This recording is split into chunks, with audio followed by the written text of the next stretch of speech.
से गरीबी में ऐसा ताकत है कि उसका प्रभाव पड़ेगा। एक आदमी को भिखारी बना देगा, एक आदमी को जो है ना उसको खाने के लिए जो है कुछ नहीं मिलेगा। तो उसमें भी एक बल है कि नहीं? तो एक बल दूसरे बल के अगेंस्ट काम करता है। उसका बल जो है थोड़ा है, लेकिन हमारे पास जो पावर है वो सबसे ऊंचा है। इसलिए हम जाते हैं, तेरी गरीबी दूर हो जाएगा, तेरी बीमारी, तेरी समस्या, तेरी सारी चीज दूर हो जाएगा। किससे? सुसमाचार से। हालेलुया। किससे? हालेलुया। हम कहते हैं कि प्रार्थना में सामर्थ्य है, हम कहते हैं आराधना में सामर्थ्य है, प्रचार में सामर्थ्य, सब में सामर्थ्य है। लेकिन जब हम गॉस्पेल देते हैं, अंधे देखते, लंगड़े चलते, मुर्दे खड़े होते हैं, बड़े बड़े काम होते हैं। हालेलुया। कैथरीन कुलमन के बारे में कितने लोग जानते हैं? सब लोग जानते हैं। पता है वो जानती थी कि जब मैं यीशु की बात करूंगा यीशु कुछ करेगा। हालेलुया। 9 घंटे पहले उनके सभा में लोग आते थे और इंतजार करते। आप उसके बारे में पढ़ेंगे तो पाएंगे। मैं कभी भी प्रयास नहीं की कि लोग चंगे हो जाए, मैं कभी प्रयास नहीं की कि मुर्दे जिंदे हो जाए। मैं केवल यीशु से प्यार की। मैं किससे प्यार की? और मैं यीशु की बात लोगों को बताया। मैंने बताया कि यीशु अंधे को आंख देते हैं, अंधे धड़ से चंगे हो गए। हालेलुया। हालेलुया। लंगड़े को चलाते हैं और चलने लग गए। अरे भाई, जिसके पास आंख नहीं था आंख आ गया, नया आंख। ये कैसा हुआ? अंधे को आंख खोलना लगा लेकिन आंख बनना लगा। वो कैसे हुआ? वो प्रार्थना इस बात के लिए नहीं की कि अंधे का आंख आ गया, वो इस बात को बताया कि यीशु आंख दिया है। हालेलुया। तो सुसमाचार में जो सामर्थ है ना वो अद्भुत, चिन्ह चमत्कार और बड़े बड़े काम करते। हालेलुया। बहुत अद्भुत काम करता है। आप यदि उसको समझ गए ना, आप वो बंदे हो जो पूरी दुनिया बदल सकते हो। आप वो बंदे जो आपके अंदर जो चीजें वो सब कुछ कर सकते हैं। हालेलुया।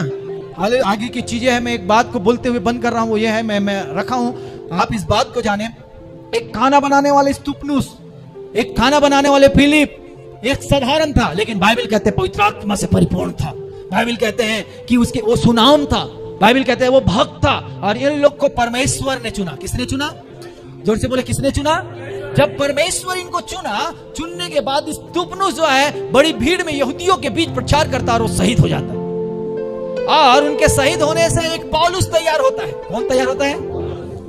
और वैसे ही जो फिलिप था वो भी, उनके पास जो है परिवार था, 4 बेटी थी। कितने थे? और चारों बेटी भविष्यवक्तिन थी। कैसे थी? अब ये मिनिस्ट्री में निकलता, इधर उधर जाता, तो उसकी बेटी ऐसी भविष्यवक्तिन होगी क्या? नहीं, माँ उसके साथ समय दी है। हालेलुया। क्योंकि उनके परिवार में यदि प्रॉफिट है तो कहीं ना कहीं उसके परिवार में फियर है, डर है, भय। परमेश्वर का राज्य, आपको क्या लगता है कि सब चीज ऐसी बनता? नहीं, मेहनत लगता है, टाइम लगता है, लगन लगता है, उसके संग बने रहने लगता है। और वो उसकी चारों बेटियां कैसे थी? भविष्यवक्ति।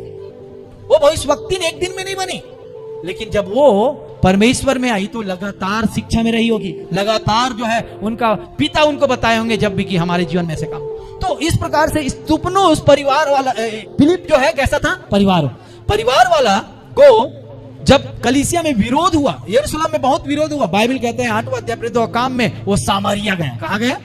जोर से बोलिए, कहां गया? और वहां बड़ा चिन्ह चमत्कार और सामर्थ का काम हुआ। और बाइबल कहते हैं सुसमाचार के कारण क्लेश हुआ, सुसमाचार के कारण वो जो तितर बितर हुआ, सुसमाचार के कारण ही वो एक बंदा कहां चला गया? सामरिया। जोर से बोलो ना, कहां गया? और जब सामरिया गया वहां पर बड़ा चिन्ह चमत्कार और सामर्थ का काम। एक सिमोन नाम का बंदा था जो जादू टोना करता था। क्या करता था? उसका लाइफ भी बदल गया और बोलने लग गया, मेरा पावर से ज्यादा तेरे पास पावर है, मुझे भी दे दो। तो इस प्रकार से वो गांव में जागृति लाया। किसमें लाया? और वो जगह में क्या किया? जान किसने लाया? बोलिए ना, एक बंदा। किसने लाया? जोर से बोलिए ना। अब इतना ही नहीं, जब सामरिया में अच्छा वेल सेटर उसके पास मिनिस्ट्री था, अंधे देखते, लंगड़े चलते, बड़े बड़े काम होता, और सामरिया में पूरा सुसमाचार जब फैल गया, बाइबल कहता है परमेश्वर की आत्मा उसको जो है कहां ले गया पता? खोजा के पास। किसके पास ले गया? जोर से बोलिए ना। सुसमाचार में चलने वाले ना तुरंत लालच नहीं करते मिनिस्ट्री का, क्योंकि उसके पास तो वेल सेटर मिनिस्ट्री था ना।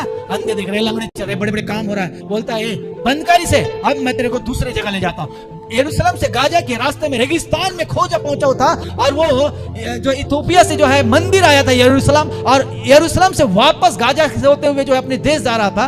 और रेगिस्तान के जगह में किलोमीटर दूर से परमेश्वर की आत्मा ने फिलिप को ले गया, हालेलुया, और रथ पे बैठ गया, हालेलुया। जैसे ही रथ पे बैठ गया, जो पढ़ रहा है उसे समझ नहीं आया, वो बोलने लग गया, जो पढ़ रहा है वो समझता है, जब तक ना समझाए मैं कैसे समझूंगा। वो यीशु मसीह का शुरू से लेकर क्रूस तक की बात बताता है और वो जान जाता है। वो खोजा कि भैया मुझे जो है अब क्या करना चाहिए, मैं तो यीशु को जान गया, आगे मैं क्या करूं। बोलता है बपतिस्मा ले, क्या कर।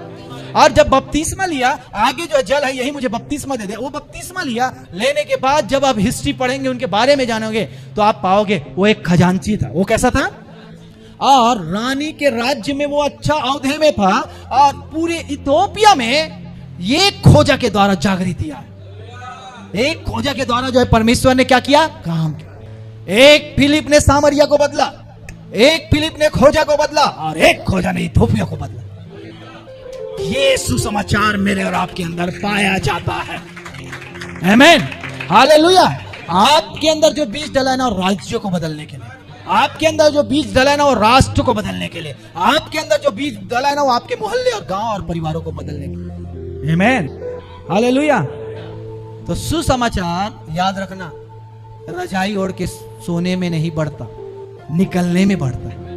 हालेलुया, छोड़ने में बढ़ता है, अधिकार को जानकर उपयोग करने में बढ़ता है, जय के उत्साह में चलने में बढ़ता है। हालेलुया। ऐसे ढेरों है, ढेरों है।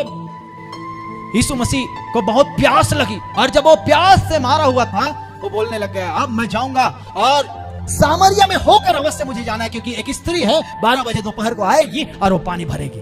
और वहां गए, चेले खाना लेने गए, वो वहां बैठे थे और उसको बोले कि तू मुझे पानी पिला।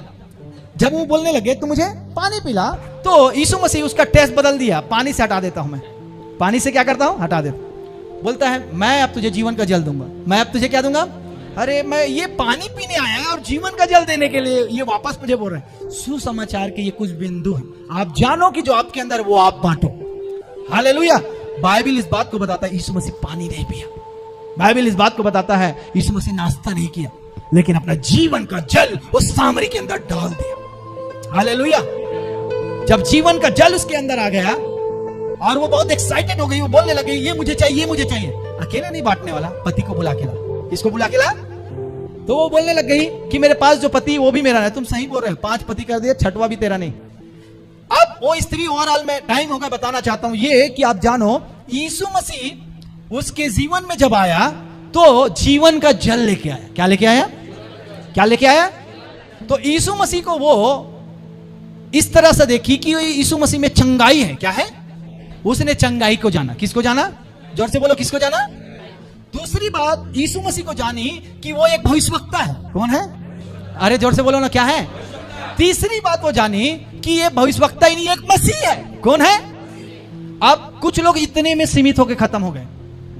किसी को चंगाई चाहिए, मैं नहीं चाहता अगले बार प्रचार करूं, इसलिए मैं क्लोज कर रहा हूं, है ना। किसी को क्या चाहिए? चंगाई।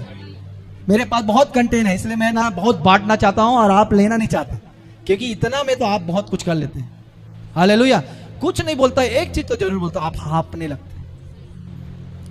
वो जवान लड़का जो था ना, एक मीटिंग में गया और उसको परमेश्वर बातें किया, अपने अगुवे से प्यार करो, अपने माता पिता से प्यार करो, और उसे बात किया। वो बोलता मैं वापस आया और अपने बीमार पास्टर के साथ 3 घंटा रोया। बोलता है कितने घंटा? मेरा लाइफ सही नहीं है, मैं गड़बड़ हो गया हूं, मेरा जीवन सही नहीं है। और वो 3 घंटा के बाद जो परिवर्तन आया, मैं पुराना वो सब मनमानी और दुनियादारी छोड़ दिया और मैं आगे बढ़ा। हालेलुया। तो देखिए, आपको देने का बहुत कुछ है, आप लीजिए और अपने जीवन में उपयोग कीजिए। आमीन, हालेलुया, हालेलुया। तो इस प्रकार से जो है हमको जाना है। तो वो स्त्री जो थी, उसने चमत्कार देखा, भविष्यवक्ता को देखा, मसीह को देखा। और आज हमारा रोल जो है इतना ही रहता है, चमत्कार, भविष्यवक्ता और मसीह। बाइबल में आप पढ़ेंगे, उसका दूसरा पार्ट है कि वो स्त्री का आराधना बदल गई। क्या बदल गई? और यीशु ने मसीह को प्रकट करे, भविष्यवक्ता को प्रकट करे और जो है चमत्कार को प्रकट करे, लेकिन कंक्लूजन जो करता है कि मैं जिस सर्च में ढूंढा हूं, जिस कारण से मैं निकला हूं, वो सच्चे आराधकों को ढूंढने के लिए निकला। हालेलुया। और तुमको पति बदले, सब बदले चले, लेकिन तेरे जीवन में भविष्यवक्ता, मसीह और चंगाई आए, इससे अच्छा है कि आपकी आराधना बदले। क्या बदले? जोर से बोलो ना, क्या बोले? तो सुसमाचार में जो पावर है ना, वो आराधना को शिफ्ट करता है। किसको शिफ्ट करता है? हालेलुया। सुसमाचार वो नहीं कि आप भविष्यवक्ता को जानो, मसीह को जानो। सुसमाचार में वो ताकत है, वो सामर्थ है कि आपका वर्शिप बदल जाए। तो क्या है वर्शिप? वर्शिप का सही से एक साधारण अर्थ बताऊं, जिसको ज्यादा देते हैं वही आपकी आराधना है। जिसको हम काम को ज्यादा देंगे, काम आपकी आराधना है। संसार को दोगे, संसार आपकी आराधना है। बच्चे को दोगे, बच्चे पैसे को दोगे, पैसे खुदा को दोगे, खुदा आपकी आराधना। हालेलुया। और इस तरीका से वो स्त्री के जीवन में काम हुआ। बाइबल कहते हैं घड़ा छोड़ के गई। क्या छोड़ के गई? अरे संसार का प्यास बुझाने वाले चीज को लेकर कभी भी आराधना नहीं किया जाता। जहां आराधना में परिवर्तन होता है, आप संसार के तृप्ति को आप समाप्त करोगे और जीवन के जल को लेकर आप जाओगे। Hallelujah, hallelujah.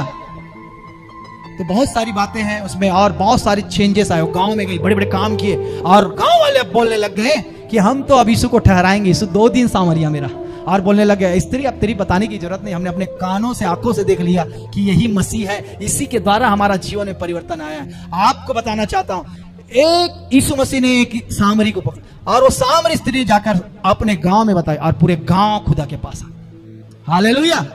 फिलिप के जीवन से, खोजा के जीवन से और जो है सामरी स्त्री के जीवन से हम क्या सीखते हैं? हम इस बात को सीखते हैं, हमारे में वो ताकत डाला गया है, हम में वो सामर्थ डाला गया है। मैं और आप इस रायपुर के लिए, छत्तीसगढ़ के लिए और भारत के लिए और बड़े बड़े जगह के लिए बड़े ही उपयोगी हैं, स्वर्ग के लिए। हालेलुया। यदि हम इसकी सामर्थ को जानेंगे, हमारा जीवन बहुत अद्भुत हो जाएगा। आमीन, हालेलुया। तो फिर और कुछ चीज होगा तो हम आगे सीखेंगे। आइए हम अपने आंखों को बंद करें।